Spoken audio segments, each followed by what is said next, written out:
Jai Hind children, as we are getting up with the chapter here of English, the poem today which we will see is entitled as Dust of Snow. You cannot see it because it is inverted. Okay, so Dust of Snow is a very, what you can say, a thought-provoking poem by Robert Frost. Okay, Robert Frost, he needs no introduction. We all know he is a very eminent poet, not English poet. He was an American poet. Okay, so today we will see his poem, The Dust of Snow. What does this poem signifies? Right? What are the outcomes which we learn as a human being through the mode of this poem by Frost? See. Here the poet says, the way a crow shook down on me, the dust of snow from a hemlock tree. So poet Frost, he was sitting under a tree.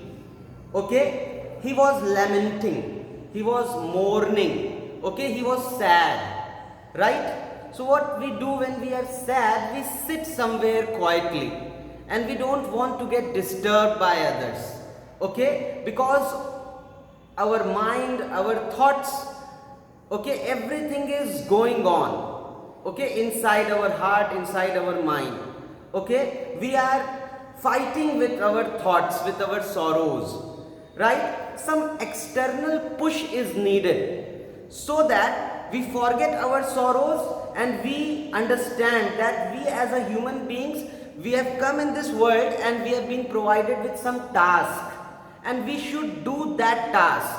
Okay, we should get on with life rather than sitting and lamenting at one place, right? So we should, in the same way as in this poem, the poet says, the way a crow shook down on me the dust of snow. He was sitting underneath the tree and a crow was there on the tree, and he shook down its dust, and the dust particles, the snow, it came on the poet, it dropped on, it fell on the poet, okay, from a hemlock tree. Hemlock, you know children, hemlock is a poisonous herb, okay, it's a poisonous herb, right? So the hemlock tree and the crow, both these things signify sadness, sorrow, right?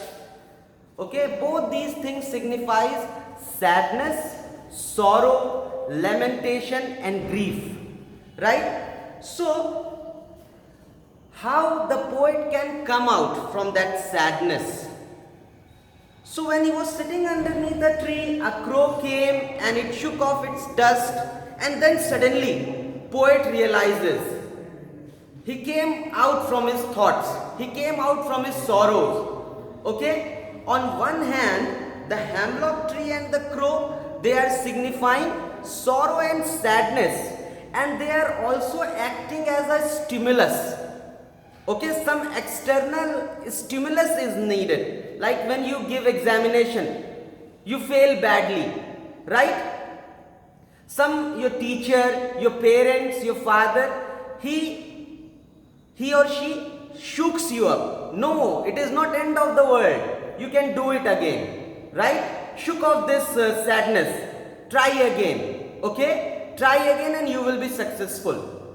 So, in the next line, next stanza, the poet says, has given my heart a change of mood, right? Suddenly, the snow which has fell on him, it has revived the poet, it has rejuvenated him, it has given him new life, right?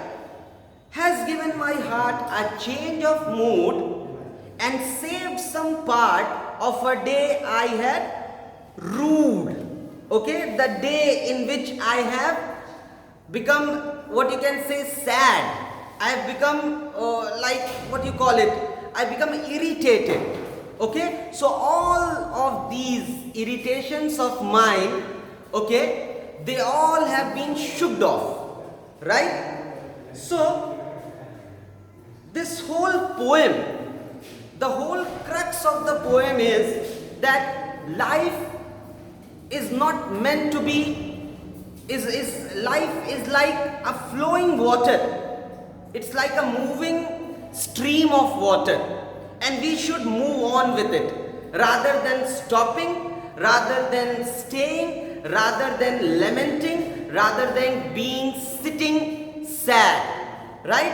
So life should be the example of celebration.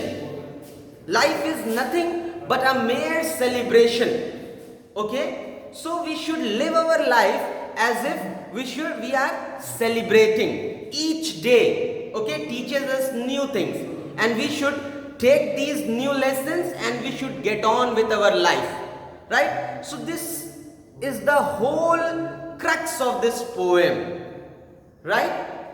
So I conclude my lecture here.